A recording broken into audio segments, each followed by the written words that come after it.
Director Wray, is Facebook or any other social media company supplying private messages or data on American users that is not compelled by the government or the FBI?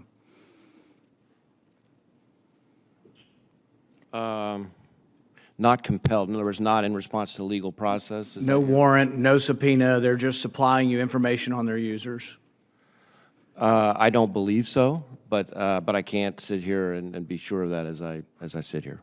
Can you give us a yes or no by going back to your team and asking? Because it's a very specific question, because if they are, it's against the law. The law, the Stored Communications Act, the Electronic Communications Privacy Act of 1986 prohibits providers from sharing electronic communications with any person or entity unless it's compelled. This was done to protect the privacy of people so we could feel like we can send an email or direct message to people without having that information given over.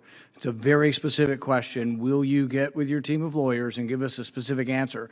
Because this is the law. If you're doing it, then we need to go to court to prevent you from receiving this information. Well, I can tell you that I'm quite confident we're following the law, but what I will also Well, do that's is not the follow up answer. with- That's but- not the But I answer. will also follow up with you to make sure that we get you more information, more detailed information. Is the FBI obtaining anonymous social media data and then using technical methods to pierce the anonymous nature of the data? Anonymous social media data? So you purchase data. People purchase data all the time, and we sort of tolerate it for advertising and things because it's anonymous data. Are you purchasing what is said to be anonymous data through the marketplace and then piercing the anonymous nature to attach individual names to that data? Right, but when you asked about anonymous data, I was thinking more in terms of, No, I'm talking about data that is out there, and are you purchasing data and then piercing the anonymous nature of that data? so the manner in which we usually use the term commercial data is probably longer than I could explain here, but again, let me have a So one of our subject matter experts follow up with you will not answer the question of whether or not you're attaching names to anonymous data? I think it's a more complicated answer than I can give here. So far, we're 0 for 2 with getting you to answer this, but you're pledging you will actually answer the question, because you have to realize the frustration. We'll write you a letter, and your team of lawyers will write back a 15-page letter that says nothing, and you won't answer the question. These are very specific. This is whether you're obeying the law, whether we can have confidence. I want to have confidence in the FBI. We are obeying the law. Well, you're saying that, but we won't tell us the answer. I said so. we So would- you have no, to say yes. That's not what yes, I said. No, you aren't telling me the answer, and the answer is: are you collecting data not compelled by a warrant? That would not be in compliance with the law, but you won't answer that you're not collecting that data. I said two things. One, we're following the law, and second, that we would have somebody follow up with you with more detailed, specific So those are two information. specific questions. Are you getting data from them that's not compelled?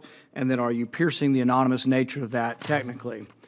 Are you receiving private messages from social media companies through the use of confidential human sources? From Facebook, social media companies. You have people working over there who you're paying or who are volunteering to give you information, even though it would be against the law for Facebook to do this. But now you're saying, well, we'll get around the law by using confidential human sources. You mean, just to be clear, I'm following the question, you mean, in effect, recruiting a human source inside the company? Exactly. Yeah. No, I don't believe so. I think what we have had situations where we have confidential human sources, not employees of those companies, but who report to us on their own communication. So if the two of us had a communication and Secretary Mayorkas was a human source, he could report to us about what he is saying to me. Once again, I'd like the answer to be more specific from your team. Not that I don't believe so, but that you are or are not using human confidential resources within Facebook. So we get back to the idea of whether or not you're getting information for them outside the warrant process, because the next question is, which you probably won't answer either, is, are you taking information that you're getting not through the warrant process and then going around and coming back and using that as a predicate for getting a warrant to actually get the information you've already been given? I'm not sure I'm completely following the... Basically, you get information that Facebook's volunteering. This has all been written up in the Post article. You're familiar with the Post article with the accusations. And the question is, are you getting information they're giving to you? They say, oh, somebody says January 6th was great. Here's information on this guy. Then you're taking it and then using it as a predicate to say, well, now let's go to the court and get a real warrant and get the information we already actually got without a warrant. So we get tips and leads from all over the place, from members of the public, from businesses, from community leaders, from other government partners all the time. And we use the tips and leads that we get to often form predicates for lawful process. Are you getting tips and leads from Facebook and social media companies? We get tips and leads from companies, absolutely. Right. It includes private information. But I'm not aware of us receiving any tips or leads. Because see, here's the point is, you may think it's just jolly well to get all this stuff without a warrant that people volunteer to you, but many of us are alarmed that you're getting this information that are private communications between people because it is against the law. It's against the law for Facebook or social media companies to give it to you, but it's also against the law for you to receive it. So you're going to have to very specifically go back with your team and search over whether you're doing it, not just say, we're probably not, we obey the law, we're good people. Well, no, there are doubts because this has been reported. Even the FBI, when you responded to the New York Post article, said that companies are referring information to the FBI with investigative value relating to foreign malign influence. Now, there'd probably be a great deal more tolerance about that if it's foreign malign influence, but the question is, are you also receiving information on so-called domestic? But what would that mean? Is someone questioning whether paper ballots are an accurate way of running election? Is that good enough for you to be getting our private information because we have a political beef with the way votes are counted or recorded in our country? Is that something that you're collecting information on? Are they giving you information on private things that you've told them, well, people who question the election, we want to hear about these people, and so then they're giving you this information? Are you receiving information? I'll give you two classic examples that I think happen with some frequency.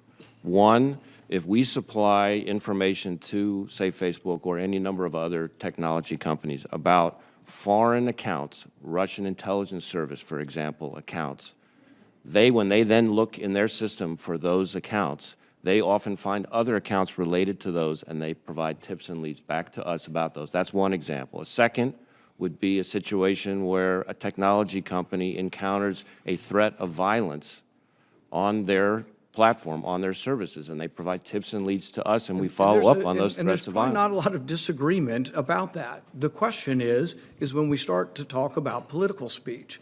And that is the question, are you receiving things that could be interpreted? And we'd want to know, and if you're not going to admit to us, whether it's political speech, someone who questions the election, someone who is mad about something that is going on, but it's not saying they're directly going to commit violence. They're mad about things. What the New York Post article said is, yes, you're getting this. And then when they're finally read in context, and this is from a whistleblower, which makes us suspect you're not being forthcoming or honest with us, is that whistleblowers are saying you are receiving this information from Facebook and others, and that you are going around the Constitution then to come back and try to get warrants for it. But then once you read it, there's been no actionable intelligence on this, but this is an active program that you've got. You work for the government. You should admit to us whether or not you have a program going after our speech. Thank you, Senator Paul. We investigate violence, not speech. Thank you, Senator Paul. Senator Langford, you're recognized for your questions. Kết thúc cho mình bằng một mũi.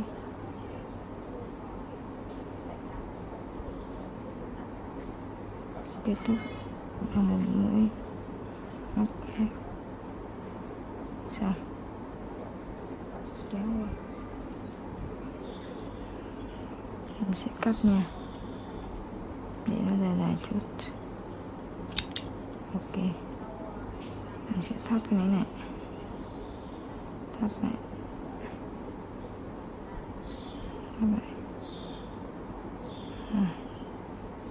Mình dùng kim cũng được, mà mình cho này xuống, cho sợi len này xuống đây.